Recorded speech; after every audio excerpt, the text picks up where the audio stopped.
اللہ اللہ کہنے سے اللہ نہ ملے، اللہ والے ہوتے ہیں جو اللہ سے ملا دیتے ہیں۔ میرے عزیز مسلم و وقار، ایک چور غوث پاک کی بارگاہ میں آ جاتا ہے، چور آ گیا اور سرکار سے کہتا ہے کہ آپ مجھے مرید کر لیں۔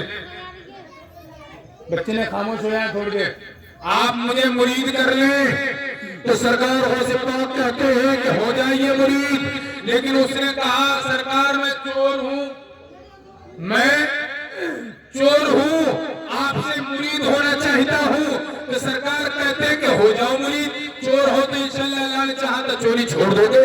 لیکن حضرت گرامی وہ کہتا ہے سرکار میں چوری کرتا ہوں، جو میری دو شرطیں ہیں۔ کیا کہتا ہے؟ میری دو شرطیں ہیں، چوری کرتا ہوں چوری نہیں چھوڑوں گا، اور نماز نہیں پڑھتا ہوں نماز بھی نہیں پڑھوں گا۔ اللہ اکبر، کیا کہہ رہا ہے؟ چوری کرتا ہوں چوری نہیں چھوڑوں گا، اور نماز پڑھتا بھی نہیں ہوں نماز پڑھوں گا بھی نہیں۔ کس کی بارگاہ میں آ گیا ہے؟ بڑے پیر کی بارگاہ میں، سرکار غوث اعظم کی بارگاہ میں۔ یہ اس کی بارگاہ میں ہے جس کے بارے میں، جس کے لیے رب تعالیٰ 70 قسمیں دلا کے کہہ رہا ہے کہ محبوب کھانا کھا لے، اور وہ محبوب کیا کہہ رہا ہے؟ مولا کھا لوں گا لیکن میرے غلاموں کا کچھ ہونا چاہیے، مولا کھا لوں گا میرے غلاموں کا کچھ ہونا چاہیے۔ اللہ کہتا ہے کیا ہونا چاہیے؟ کہ جو میرا مرید ہو بغیر کلمہ پڑھے مرنا نہیں چاہیے۔ قربان جاؤ اس غوث اعظم کی شان پر جو تمہارے لیے اور ہمارے لیے یہ اپنے رب سے وعدہ لے رہا ہے کہ مولا جو میرا مرید ہو بغیر کلمہ پڑھے بغیر توبہ کرے اسے موت نہیں آنا چاہیے۔ سرکار غوث اعظم نے اپنے بیان میں یہ ذکر کر دیا کہ جو میرا مرید ہوگا اسے موت نہیں آگی بغیر کلمہ پڑھے۔ لوگوں نے پوچھا سرکار جو آپ کا مرید نہ ہو، آپ کے مرید سے مرید ہوا ہو، اس کا کیا حال ہے؟ اور اس کا بھی وہی معاملہ ہے سرکار، جس کو آپ کا مرید بھی نہ ملا ہو، سرکار اس کا کیا معاملہ ہے؟ کہ جس کو میرا مرید نہ ملا ہو اس کا بھی یہی معاملہ ہے، وہ بھی بغیر توبہ کرے جنت میں، وہ بھی بغیر توبہ کرے مر نہیں سکتا ہے۔ تو سرکار غوث اعظم یہ بتا رہے ہیں کہ ایک آدمی اور کھڑا ہوتا ہے اور کہتا ہے سرکار غوث اعظم تو آپ کا زمانہ چلا جائے گا، آپ کے مریدوں کا زمانہ چلا جائے گا، مریدوں کے مریدوں کا زمانہ چلا جائے گا، جو آپ کی صدی چلی جائے گی، جو آپ کا زمانہ چلا جائے گا، جب دور پر فتن ہوگا اس دور میں کیا حال ہوگا؟ تو سرکار غوث اعظم کہتے ہیں کہ جس نے جو مجھ سے مرید ہو گیا وہ بھی جو ہے بغیر کلمہ پڑھے مر نہیں سکتا ہے، جو میرے مرید سے مرید ہو گیا وہ بھی بغیر کلمہ پڑھے نہیں مر سکتا ہے، جو مرید کے مرید سے مرید ہو گیا وہ بھی بغیر کلمہ پڑھے نہیں مر سکتا ہے۔ سرکار غوث اعظم کہتے ہیں حتیٰ کہ مسئلہ یہ ہے قیامت تک جو مجھ سے محبت کرتے رہیں گے وہ سب کلمہ پڑھ کے مریں گے۔ سرکار غوث اعظم کہہ رہے ہیں کہ قیامت تک کوئی بھی سلسلے میں ہو، کوئی سے بھی سلسلے میں، قادری ہو، نوری ہو، رضوی ہو، برکاتی ہو، سہروردی ہو، کلیری ہو، فارسی ہو، بلالی ہو، کوئی سے بھی سلسلے میں ہو اور اس سلسلے میں رہنے کے بعد اگر مجھ سے سچ محبت کرتا ہے تو سرکار غوث اعظم کہتے ہیں کہ وہ بغیر کلمہ پڑھے نہیں مر سکتا ہے۔ کوئی سلسلے میں نہ بھی ہو اور اس نے سرکار کو اپنا پیر مان لیا، اپنا پیر غوث اعظم کو مان لیا، تو جس نے یہ دل سے عہد کر لیا کہ میرا پیر کوئی نہیں ہے بلکہ میرا سرکار غوث اعظم ہے، تو سرکار غوث اعظم کہتے ہیں کہ جس نے دل سے مجھے اپنا پیر مان لیا میں نے اسے اپنا مرید مان لیا۔ حضرات گرامی بات کہاں چل رہی تھی؟ چور پر بات چل رہی تھی، چور پر۔ چور کیا کہہ رہا ہے کہ حضور چوری کرتا ہوں چوری نہیں چھوڑوں گا، اور نماز بھی نہیں پڑھتا ہوں تو نماز بھی نہیں پڑھوں گا۔ تو سرکار غوث اعظم کہتے ہیں کہ عبد القادر جیلانی کی بارگاہ میں آیا ہے، عبد القادر کی بارگاہ میں آیا ہے اور کہتا ہے کہ چوری نہیں چھوڑوں گا، چور ہوں چوری نہیں چھوڑوں گا، اور پھر کہتا ہے بے نمازی ہوں نماز بھی نہیں پڑھوں گا۔ حضرت حضور غوث اعظم کہتے ہیں جا میں تجھے مرید ہی نہیں کروں گا۔ کیا کہہ رہے ہیں؟ کہ جا میں تجھے مرید ہی نہیں کروں گا۔ اب سرکار غوث اعظم کہہ تو دیتے ہیں، وہ کہتا ہے سرکار آپ مرید نہیں کرو گے کہ نہیں، تجھے چوری چھوڑنی پڑے گی تب مرید کروں گا، پہلے بے نمازی سے نماز پڑھنے کا عہد لینا پڑے گا تب مرید کروں گا، اگر چوری چھوڑ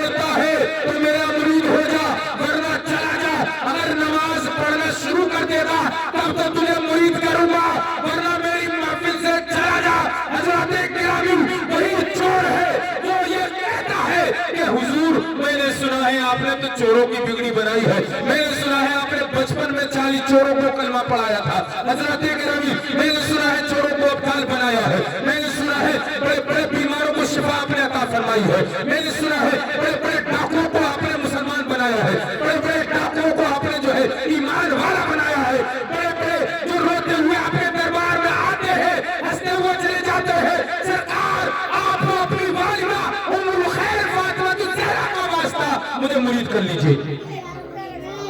کیا فرمایا؟ آپ کی والدہ ام الخیر کا واسطہ مجھے مرید کر لیجئے، اور میں جاؤں گا ہی نہیں جب تک کہ آپ مرید نہ کر لیں۔ یہ کون سا مرید آ گیا؟ یہ جس نے قدم کو پکڑ ہی لیا اب تو مرید ہو کر ہی جاؤں گا۔ سرکار غوث اعظم کہتے ہیں چل ٹھیک ہے تیری 2 شرط میں مانتا ہوں، میری 1 شرط تو مان لے۔ کیا فرمایا؟ بولیے۔ 2 شرط میں تیری مانوں گا لیکن میری 1 شرط تو مان لے۔ وہ کہتا ہے آپ میری 2 مانیے میں آپ کی 1000 مانوں گا، آپ میری 2 مانیے میں آپ کی 1000 مانوں گا۔ لیکن یہ نہیں پتا تھا کہ وعدہ کس سے کر رہا ہے، اسے یہ پتہ ہی نہیں تھا کہ اللہ کا وہ ولی ہے کہ جس پہ ایک بار نظر پڑ جائے اس کو ابدال بنا دیا جاتا ہے، اور جو مرید ہی ہو جائے اس کا عالم کیا ہوگا۔ شاید ہی سرکار غوث اعظم کے مریدوں میں کوئی ولی نہ ہو، ایک آدمی کوئی ایسا رہا ہو، نہیں تو سارے کے سارے ولی قطب ابدال ایسے لوگ اس محفل میں آیا کرتے تھے۔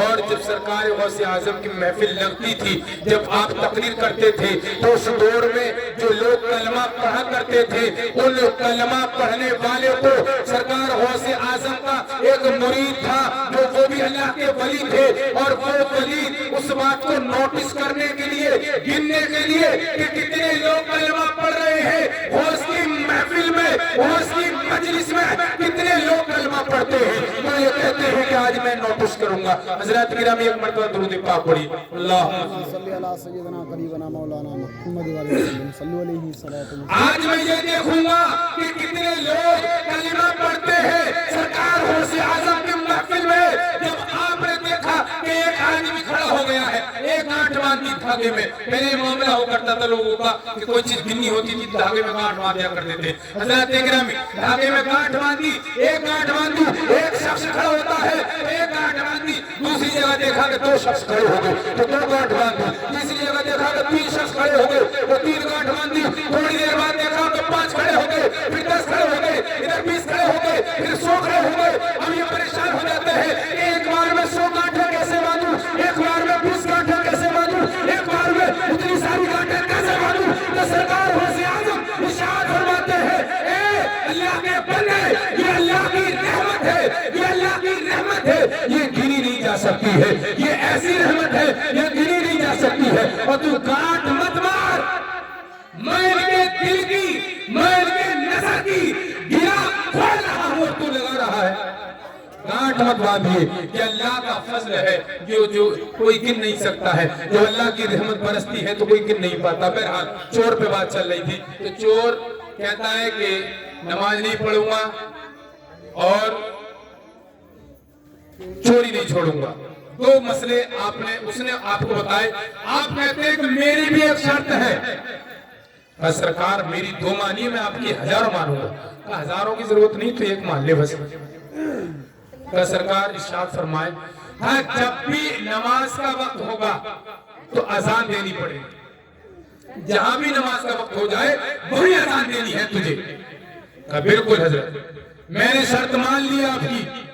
جب شرط مان کے چلا جاتا ہے تو گھر پہ جاتا ہے، اور گھر پہ جانے کے بعد کبھی فجر کی اذان، کبھی ظہر کی اذان، کبھی عصر کی اذان، کبھی مغرب کی اذان، کبھی عشاء کی اذان، اذان پہ اذان، اذان پہ اذان، اذان پہ اذان، دیے چلا جا رہا، دیے چلا جا رہا۔ بیوی پریشان، اذان پہ اذان، بیوی پریشان کہتی ہے ارے کیا مسئلہ بھیا، کیا ہو گیا؟ اذان پہ اذان دیے جا رہے ہو، اذان پہ اذان دیے جا رہے ہو، نماز کب پڑھو گے؟ اذان کب پڑھ رہے ہو، نماز کب پڑھو گے؟ آج تو چپ ہو جا، تجھے نہیں پتا ہے میں سرکار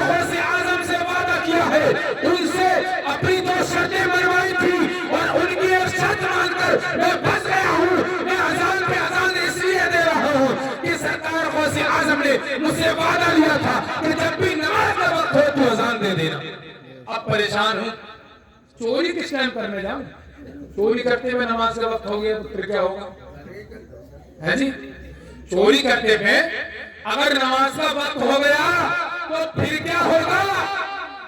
بیوی کہتی ہے بھیا یہ بتائیے سرتاج, آپ ہمارے سر کے تاج ہیں, ہمارے شوہر خاوند ہیں, ہمارے سب کچھ ہیں, اب یہ بتاؤ بھوکا ماننے کا ارادہ ہے ہمیں؟ اذان سے پیٹ بھرواؤ گے, کچھ کھانے کو لاؤ گے نہیں لاؤ گے؟ جاؤ کہیں چوری چکاری کر کے لے کے آؤ. معمول تھا چوری کا, بیوی کو پتا تھا کہ چوری کرتا یہی دھندا, تو کہتی ہے جاؤ چوری ووری کر کے لاؤ کہیں سے, پیٹ بھرو ہمارا, بھوکے کئی دن سے. یہ کہہ رہا میں بڑا پریشان ہوں میرے شریک حیات, یہی تو سوچ رہا ہوں, وعدہ تو کر لیا لیکن پھنس گیا ہوں کہ کس ٹائم میں ہم چوری کرنے.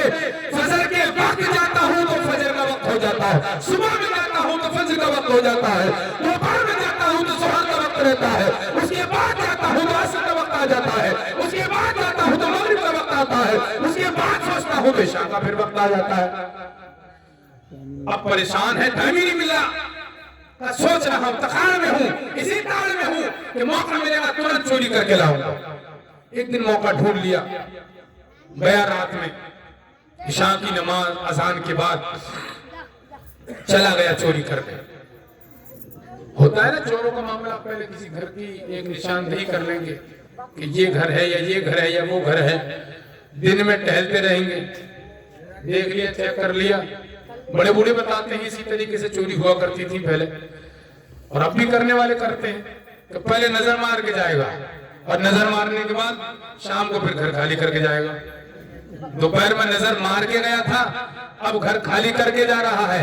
حضرات گرامی, سرکار غوث اعظم سے 2 شرطیں منوا کر اور 1 شرطیں ان کی مان کر یہ پریشان ہے کہ اب کس طریقے سے میں نکلوں. حضرات جب عشاء کی اذان ہو جاتی ہے پڑھ دیتا ہے, پھر چوری کرنے چلا جاتا ہے, ایک بڑے سے محل میں گھس جاتا ہے, بڑے سردار بڑے کسی آدمی کے گھر میں گھس جاتا ہے, اور گھسنے کے بعد کیا دیکھتا ہے کہ اس گھر میں ایک دروازہ کھلا ہوا ہے, اور اس دروازے میں کمرہ ہے, اور کمرے میں سونے کے سکے ہیرے جواہرات رکھے ہوئے ہیں. اس کا دماغ کھڑا ہو جاتا ہے کہ یہ گھر ہم سے بچ کیسے گیا, یہ گھر ہم سے بچ کیسے گیا. حضرات گرامی, وہ سوچ میں ہے کہ اتنا ہیرا, اتنا سونا, اتنا چاندی ہے, سارا کا سارا لے جاؤں گا. کٹے میں بھرتا ہے اور بھرتا ہی رہتا ہے, اسے یہی پتہ نہیں چلا کہ وقت کتنا گزر گیا. بڑھتا رہتا ہے, مست مہو ہو جاتا ہے سونے چاندی کو دیکھ کر, جو اس کی من للچا جاتا ہے, اور جو لالچ آ جاتا ہے وہ پھنس جاتا ہے. اب اس نے جو ہے لالچ کیا کہ سارا ہی سونا لے جاؤں, 2-3 کٹے بھرے اور بھرنے کے بعد باہر رکھ دیے, اور کچھ دیر گزرتی ہے کہ مؤذن اذان دے رہا ہے فجر کی. اب اس کا دماغ خراب, یہ پریشان کہ بھائی فجر کی اذان ہو گئی, سرکار غوث اعظم سے وعدہ بھی کیا ہے, وعدہ توڑوں گا نہیں, لیکن اذان کیسے دوں یہاں پہ. اذان دیتا ہوں تو بڑی پٹائی ہوگی, اذان دیتا ہوں تو مال بھی چھین لیا جائے گا, اذان دیتا ہوں تو مال نہیں ملے گا, اذان دیتا ہوں تو مار بھی لگے گی, اذان دیتا ہوں بے عزتی بھی ہوگی, اذان لگے گی تو اذان دیتا ہوں تو منہ کالا بھی کیا جائے گا. حضور سرکار غوث اعظم سے وعدہ کیا ہے, حضرات گرامی جو وعدہ کر لیا ہے تو جو وعدہ نبھاؤں گا ضرور نبھاؤں گا. اس کٹے کو جو بھرے تھے سونا چاندی سے ایک سائڈ میں رکھ دیتا ہے, اور رکھنے کے بعد آ جاتا ہے ایک صحن میں اذان دینے لگ جاتا ہے. اللہ اکبر, اللہ اکبر. گھر کے لوگ جب کے آ جاتے ہیں, جس نے اذان پڑھی لوگ جب کے آ گئے, اب سب لوگ جب کے آئے. یہ کہتا ہے بھائی یہ لوگ جب گئے, کہا کہتے مرتا کیا نہیں کرتا, کہ سرکار وضو کر لیجئے, میں ہم سب لگائیے. وضو کرنے ہی گیا تھا کہ 2-3 صفیں پیچھے لگ گئی, صفیں پیچھے لگ گئی. یہ پریشان, کہتے ہیں مرتا کیا نہیں کرتا, کہا 2 رکعت سنت بھی پڑھ لوں, اور سنت پڑھنے کے بعد میں پھر کیا ہوتا ہے, حضور وقت گزرا جا رہا ہے, مصلی پہ چلیے.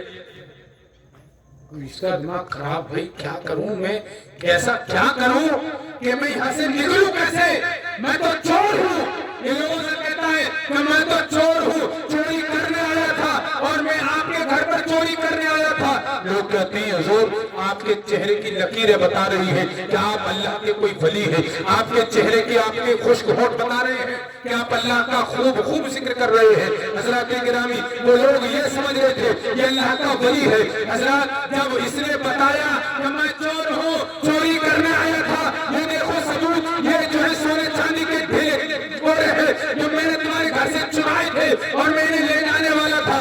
حضرات گرامی لوگ کہتے ہیں یہ تو آپ کی انتصاری ہے، یہ تو آپ کی کرم نوازی ہے، آپ ہمارے گھر پہ آئے، یہ ہماری کرم نوازی ہے، یہ ہمارا آپ کا کرم ہے کہ آپ ہمارے گھر پر آئے۔ سرکار آپ نماز پڑھائیے، وقت نکلا جا رہا ہے۔ تو وہ کہتا تجھے بڑی جلدی ہو رہی ہے، اب تیری نماز ہی پڑھا دو۔ پھر جو ہے 2 رکعت فرض اس نے پڑھا دی اور نماز پڑھا کر لوگوں نے مصافحے کے لیے ہاتھ چومے، چور کے ہاتھ چومے جا رہے ہیں، چور کے ہاتھوں کو چوما جا رہا ہے، چور کو بڑے بڑے لقابوں سے پکارا جا رہا ہے، چور کی اتنی بڑائی کی جا رہی ہے، اس کی تعریف کی جا رہی ہے۔ حضرات گرامی ذرا سوچیے تو صحیح، ایک چور ہو اور اسے کرسی پر بٹھا دیا جائے، اسے مصلی پہ کھڑا کر دیا جائے، اس کو ابدال بتایا جائے، اس کو قطب بتایا جائے، اس کو اللہ کا ولی بتایا جائے، اس کے دل کی کیفیت کیا ہوگی، وہ کتنا اس کا دماغ خراب ہوگا۔ لیکن قربان جائیں جب دیکھتا ہے تو سرکار غوث اعظم کے دربار کی طرف دیکھتا ہے اور آپ کی طرف دیکھ کر کہتا ہے کہ پھنسا دیا سرکار، پھنسا دیا سرکار نے، پھنسا دیا۔ ادھر جو ہے سرکار اپنے آستانے میں بیٹھے تھے، بابو شیخ میں بیٹھ کر آپ کہہ رہے تھے تو میں اس کی 2 مان کے نہیں پھنسا، وہ میری 1 مان کے پھنس گیا،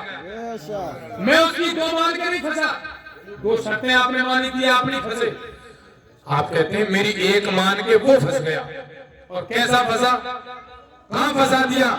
ایسی جگہ پھنسا دیا جہاں سے نکلنا بھی مشکل ہے۔ اب لوگ کہہ رہے ہیں سرکار آپ تو ہمیں اللہ کے ولی نظر آتے ہیں، آپ تو ابدال ہیں، آپ تو قطب ہیں، آپ تو اللہ کے نیک بندے ہیں، آپ کے ہونٹوں کی خشکی بتا رہی ہے کہ آپ کے چہرے کی لکیریں بتا رہی ہے آپ اللہ کے نیک بندے ہیں۔ حضرات گرامی اتنا کہنا تھا، یہ چور سرکار